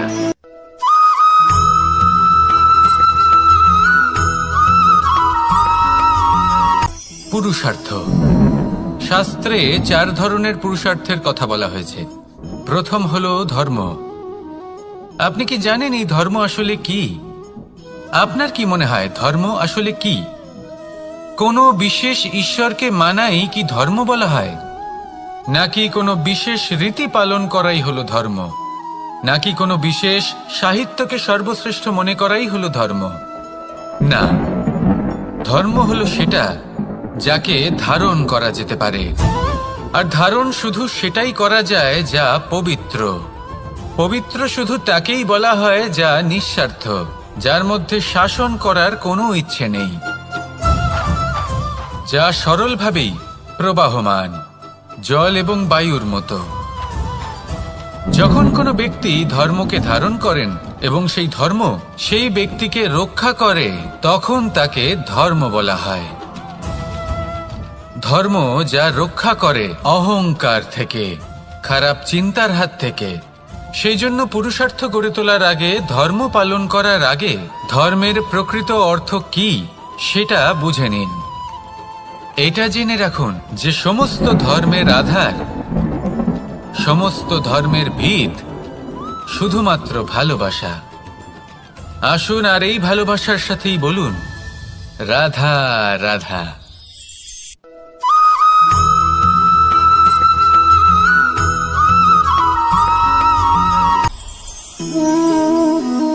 শক্তি এক অত্যন্ত বিচিত্র বস্তু, বা বলতে পারেন অনুভূতি। পিতা সবসময় চান যেন তিনি তার শক্তি পুত্রকে। আসুন আপনাকে সহজে বোঝাই। যদি আপনি সুপাত্র হন আর আপনাকে শক্তি দেওয়া হয়, তাহলে আপনি সেই শক্তির গুরুত্ব বুঝবেন, কোথায় সেই শক্তি প্রয়োগ করা উচিত সেটা বুঝবেন। আর এটা যেহেতু অর্জন করা শক্তি হবে, সেই শক্তির অপব্যবহার হবে না। কিন্তু যদি এই আপনি কুপাত্র হন আর যদি আপনাকে এই শক্তি দেওয়া হয়, তাহলে কি হবে? দেখতে গেলে এই শক্তি আপনি দান হিসেবে পেয়েছেন, তাই না আপনি এই শক্তির গুরুত্ব বুঝবেন আর না এর প্রয়োগ আপনি জানবেন। তার অপব্যবহার হওয়া সুনিশ্চিত। তাই যদি আপনি কোনো শক্তি অর্জন করতে চান, তাহলে আগে তার যোগ্য হয়ে উঠুন। পুত্র নয়, পাত্র হয়ে উঠুন। আর আমার সাথে ভালোবেসে বলুন, রাধা রাধা।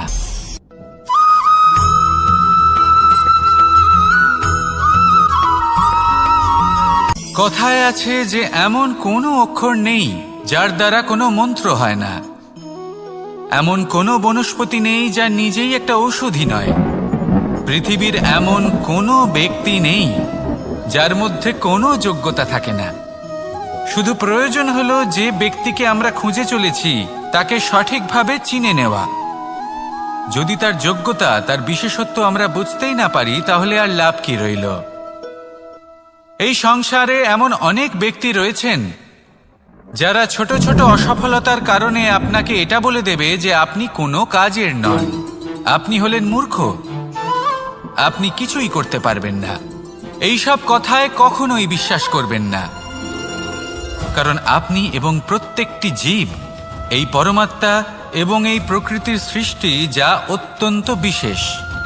যদি আপনাকে উদাহরণ দিই, তাহলে একদিকে আছে তরোয়াল একটা বড় লম্বা তরোয়াল, যার দ্বারা যুদ্ধ করা যায়, জয়লাভ করা যায়। আর অন্যদিকে রয়েছে একটা ছোট্ট সূচ। কিন্তু যে কাজ একটা ছোট্ট সূচ করতে পারে তা একটা তরোয়াল দ্বারা সম্ভব নয়। এর অর্থ হলো এটাই যে প্রত্যেকটা রচনা অত্যন্ত অমূল্য এবং অত্যন্ত বিশেষ হয়। তাহলে বিশ্বাস রাখুন যে আপনি অত্যন্ত বিশেষ একজন, আর প্রেমের সাথে বলুন রাধা রাধা।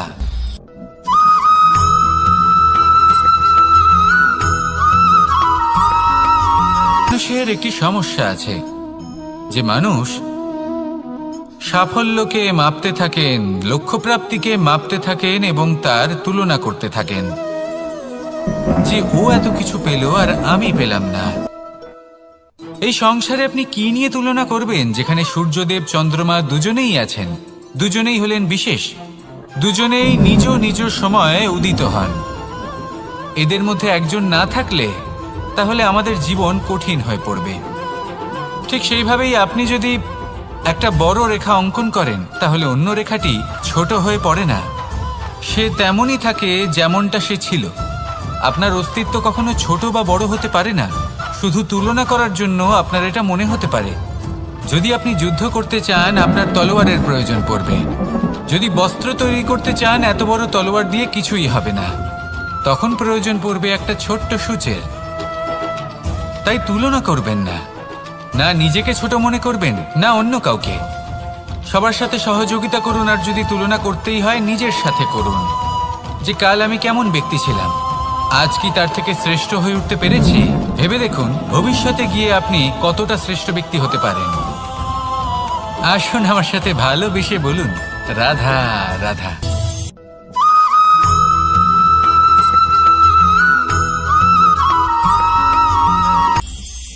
এটা হলো ধান গাছ। এর থেকে যে চাল উৎপন্ন হয় তা মানুষ গ্রহণ করেন। আর এটা কি? এ হলো জংলি ঘাস। একবার ভেবে দেখুন যদি এই জংলি ঘাস ধান গাছের আশেপাশে থাকে তাহলে কি হবে? ধান কিন্তু নিজে জীবিত থাকবে। এটাই হলো আজকের শিক্ষা। এই সংসারে যদি আপনি নীতির পথে চলতে চান, উচিত কর্ম করতে চান, সংসারকে সেবা করতে চান, তাহলে জংলি ঘাসের মতো ব্যক্তিদের থেকে সবসময় দূরে থাকতে হবে। সেই ব্যক্তি যারা দূর